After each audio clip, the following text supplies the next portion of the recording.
From its massive and rapidly rising fan base ever since 2019 to all the cute Baby Yoda scenes we've seen so far, let's take a look at some of the most memorable behind-the-scenes moments from The Mandalorian. I want to try again. Persistence without insight will lead to the same outcome. Your body is strong, but your mind is distracted. I am focused.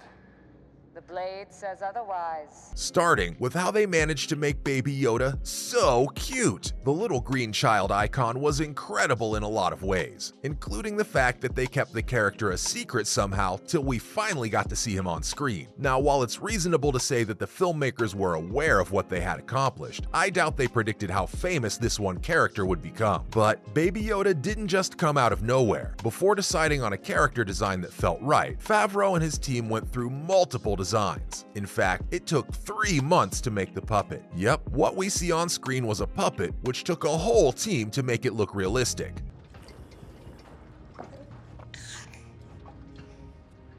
There's no way we're making it to Corvus in this shape.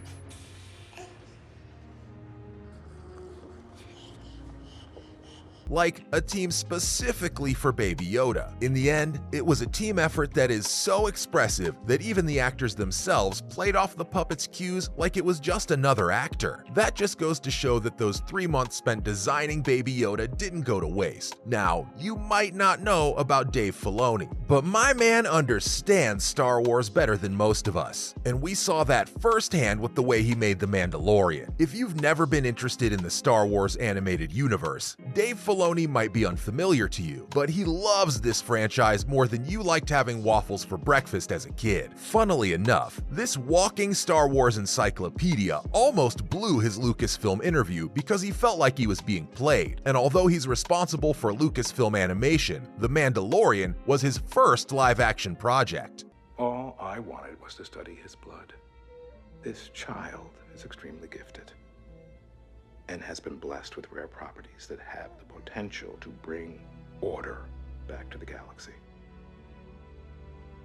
Everyone working on this project is obviously passionate about Star Wars, but Filoni is a different class of Star Wars fan. I mean, his interpretation of the Duel of the Fates and how it relates to the original trilogy, outstanding. It's enough to make a grown man cry and leave the rest of the room dumbfounded. And it somehow manages to make you appreciate the prequels, which, let's be fair, weren't that great. In fact, Dave Filoni has a whole speech about how important the lightsaber battle was in The Phantom Menace, as well as its meaning at the end of Episode 2 of The Mandalorian.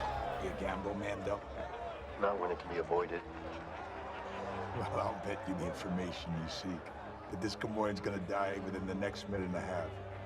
And all you have to put up in exchange is your shiny Beskar armor. Not only that, but he used a piece of Star Wars Galaxy's Edge too. Allow me to refresh your memory. 3 X-Wing fighters open fire on an errant space station that our hero has just escaped from during the scene from The Mandalorian's 6th episode, also known as the jailbreak episode near the end. Of course, Season 1 directors Dave Filoni, Rick Famuyiwa, and Deborah Chow portrayed the pilots. I think everybody knew that, but if you didn't, you're welcome. Now here's the catch. The X-Wing that you did or didn't see them in were actually a prop from Star Wars Galaxy's Edge. Yes, that's right. It's from the 14-acre land that you can go visit in either Disneyland or Walt Disney World. This was news to me too, especially because they had to open it up and fill it up with more props, lighting, and other elements for the series. Not gonna lie, it was spot on. So the next time you decide to go to Galaxy's Edge, remember that you've already seen that X-Wing sitting there on The Mandalorian. Now, what we got in the end was perfect, but what most of you probably don't know is that Dave Filoni almost blew it. With George Lucas on The Clone Wars and on series like Star Wars Rebels, executive producer Dave Filoni has a long history with Star Wars animation. So when Lucasfilm contacted him when he was working on Avatar: The Last Airbender for Nickelodeon, he remembers the whole thing being a prank. And get this, after having many interviews, first with company executives and later with Lucas himself, he was absolutely sure that he was just wasting his time. But he knew that sharing his ideas with the other Star Wars fans as he waited to see Revenge of the Sith would be a terrific idea. Eventually, a producer informed him that he had been hired. Since then, he has been one of the main creative powers behind the whole Star Wars universe. Speaking of creativity, remember the last 2 episodes with all those stormtroopers? Well, it turns out they decided they didn't have enough of them while filming. You probably won't be able to guess what they did to rectify this. So, to make the impression they wanted for the ending, they called in the 501st Legion. Who's that, you might ask? Basically, that's an actual group of stormtrooper cosplayers that performs at occasions like premieres, parades, hospital visits, conventions, and gatherings, usually at the request of Lucasfilm, and yet they are never asked to participate in films. Sure enough, Lucasfilm made their day by calling these rabid Star Wars fans to appear on camera in a Star Wars production. Needless to say, it's a lifelong dream for any diehard Star Wars fan, and Lucasfilm fulfilled it for them. Now, for Mando's injuries. We got to see Mando's face for the first time in the Season 1 finale when IG-11 takes off his helmet to treat his wounds. But get this, in Disney Gallery Season 1, Episode 3, Pascal confirmed that the big cut on his face was legit. Apparently, he needed 7 stitches after walking into a huge piece of plywood just before the scene was shot. Talk about dumb luck, but I suppose it gave the scene an extra element to make it all seem believable and real. Kudos to Pascal for shooting a scene while he was injured. Credit where credit's due. Speaking of credit, Taika Waititi deserves some credit too, because he's the one responsible for all the amazing props we saw, and they were all recycled props. Now, although Favreau acknowledges that Taika Waititi was the most skilled in terms of visual effects because he had done work on Thor Ragnarok, but that's not the full picture, because you see, during the making of the comedy What We Do in the Dark, Waititi actually asked the Weta Workshop if they had any leftover Lord of the Rings props that they could use, and he did the same for The Mandalorian, when Waititi used props, costumes, and creatures from other Star Wars productions. Now that's what I call thinking outside the box. I mean, he even used old prosthetics that Peter Jackson thought were useless. All this did was end up in the success of the whole Mando project. But Waititi is very humble in the sense that he doesn't give himself enough credit. He's even said once that he could fool the computer folks into believing he knew what he was talking about. What a guy. But all these props are useless without all the CGI. So we needed a legend like John Knoll to make it all feel believable. I mean, he's the man who's one of the titans of the visual effects business who also created Photoshop. Now, every year, there would be a gathering with the ILM employees. I found this out in the 2nd episode of Disney Gallery, The Mandalorian. And every year, someone would ask whether there were more Star Wars stories coming. And George would respond directly. Lucas would decline every year. But one year, he said maybe. That's when Knoll realized there would be other installments. And that was when he was chosen to write the Rogue One plot and act as executive producer, which led us all to him showing us his magic in The Mandalorian, which had always been on George Lucas's mind. And that's basically how we ended up with The Mandalorian. That's all for The Mandalorian's most memorable behind-the-scenes moments.